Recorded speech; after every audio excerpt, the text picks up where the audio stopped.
8, 7, 6, 5, 4, 3.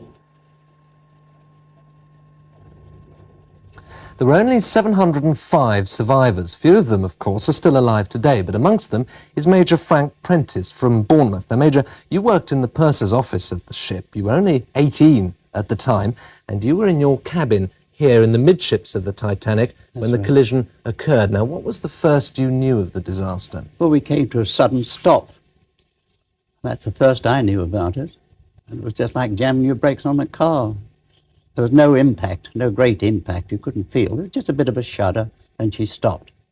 Now, when people realised the ship was actually sinking, were there scenes of great panic? At the end, it was chaotic at the end. What was happening? Well, everybody was crying, praying, trying to get into the few lifeboats that were left. No, it was pretty sad at the end. You met a woman, didn't you, and you gave her some advice? Yes, well, Mrs. Clark, I got her into a lifeboat. She was having trouble getting her life jacket on. So we fixed that for her and told her, and she didn't want to leave her husband, that was the trouble. Half of the women didn't want to leave their husbands. But anyway, I got her into a lifeboat as a precautionary measure, and she said, well, can my husband come with me? I said, no. He'll follow on later on. Well, now, how did you get off yourself? Well, I dropped off the stern just before she sank. So you went right up to the stern here. It was quiet up there. Presumably the stern was a long way out of the water by Well, this she time. was almost vertical when I left her. I was hanging onto the board that says keep clear propeller blades. But at the very end, I was lying on it. And then I let go, and I just missed the propellers on the way down. How big was the drop? God, I don't know, well over 100 feet. I believe you've still got the watch you had at the time. Yes, I have. Can we have a look at that? Yes. What time did the ship actually sink? I think she went down about 2:15. Right, well, here's the watch, and the watch says 2:20. So the watch kept going after you'd hit the water, which presumably was freezing. Yeah, absolutely. Full of ice and bits of ice floes and bergs all around us. Now, eventually you managed to get into a lifeboat. Yes. Did you meet Mrs. Clark again? Yes, I met her, and I sat next to her, and she wrapped a blanket round me and tried to keep me a bit warm. And I was nearly a frozen solid. What about her husband? Her husband was drowned. What are the myths of the Titanic? Was the band playing Nearer, My God, to Thee? Yes, yes. Did you hear that? I heard that. I heard that when I went forward the second time. They put some stewardess into a lifeboat that I found they didn't know where to go or what to do. And on the way back, I heard the band playing, Nearer My God to Thee, and them singing. What about this theory that some of the men dressed up as women to get into the lifeboats? I don't know. I didn't see any of that. I know there were a lot of men saved. There were 80 firemen. I think there were about 70-odd stewards. And a lot of men saved. I don't know how they got away. But, they didn't swim. Of course, there were only 7 picked up that lived. Who do you blame for this catastrophe? I blame the bridge. I think a lot of the blame was on Bruce Ismay, the chairman.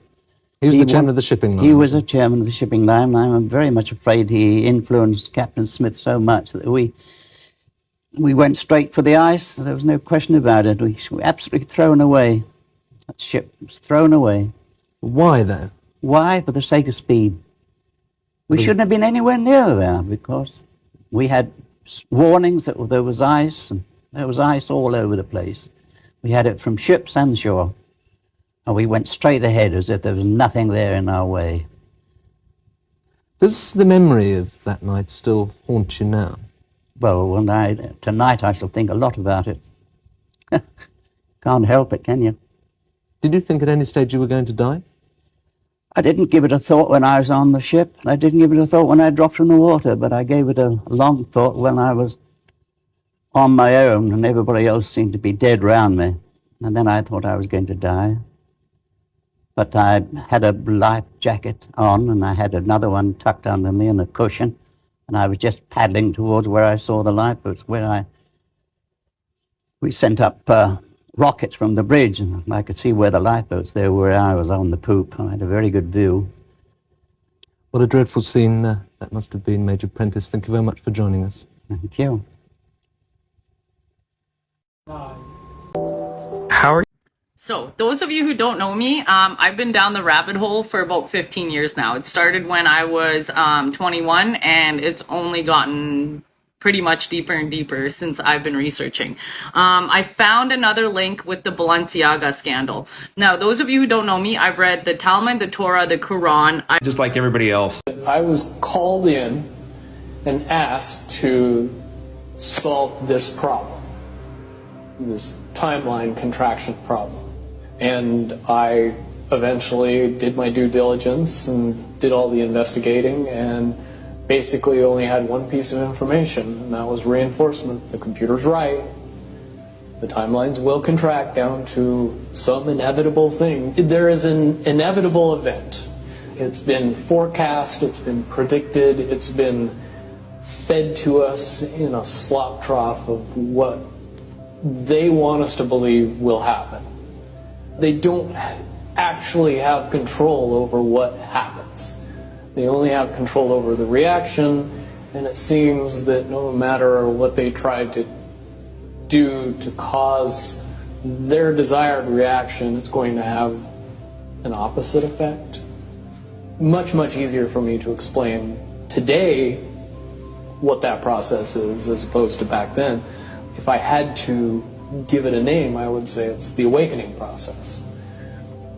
It's an evolution of consciousness that cannot, will not, and no matter what decisions or possibilities are injected into the equation, eventually it all resolves down to us all learning the truth and becoming aware of this massive dam of lies that has been built that keep us from knowing massive volume of information that we should otherwise possess. Essentially what happened with Looking Glass, not only did they not want people to use it anymore because they knew it was just going to burp out the same thing, but at the same time they didn't want anybody else to know what it was saying, I'm sure.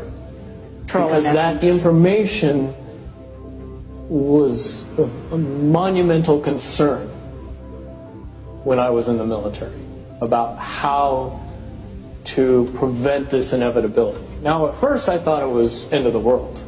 Now I see end of the world as end of their world. The biggest cherry on top of all this conversation would be a synopsis to say that if I could convince everybody out there that for all intents and purposes, what we believe to be true eventually becomes true. If somebody convinces us that a major disaster is going to happen in the very near future, a major disaster happens in the very near future. If we don't buy into that fear and accept that there's really nothing that we know is going to happen, I was called in.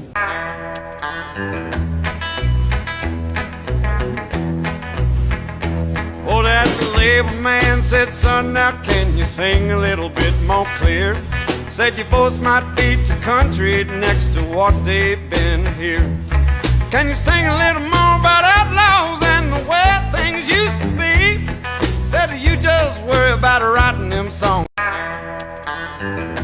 If you have ADHD or neurodivergent or It's not their calling, guys, not their calling. What did Arizona teach me? That despite all the training I received from Gwen Stefani, I could not cut it as a rich girl. Landscape in Arizona really is all that. Carvana obstructed it with their quantity over quality ideology. Here was my sign that I was no longer in Arkansas anymore. Figured out they got a way to weave out us folks that don't know no damn better. Like presenting me with this glass I can't hold correctly. Then offering me this tiny tater with creme fraiche and caviar on it. This is the face of immediate regret. It has been made clear that neither my bank account or my taste buds are sophisticated enough to exist here. I refuse to spit in Tiffany and Company, but just know it was a dry swallow. Next I went to meet Louie.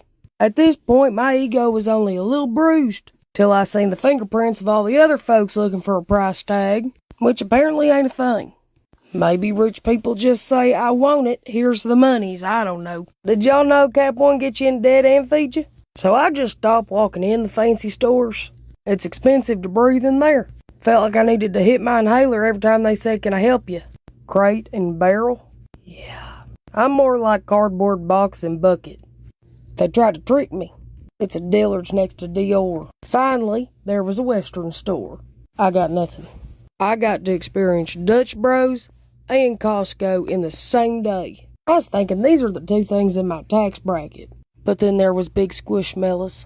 Confession, I didn't even buy one for the big baby baked potato with legs. They also took us by the boot barn, because if the Prada didn't fit, surely to God the Tony Llama will. We went to the wedding rehearsal one evening. After all, that's why we're in this state. This is their tiny human, who thought a lot of the bride's song of choice, so he choreographed an interpretive dance. Though this groomsman wasn't part of the plan, he was probably the bestest part. Maybe if I'd have visited Tiffany's or Prada or Louis, they wasn't a pretty woman to me. Sabo's brothers got this funky-looking kitty, Bangles something.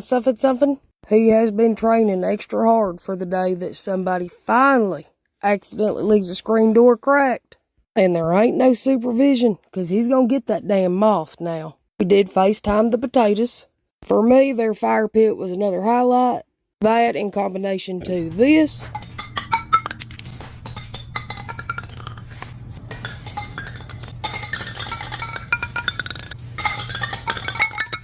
Makes it pretty clear that insurance should cover building a patio as treatment for depression.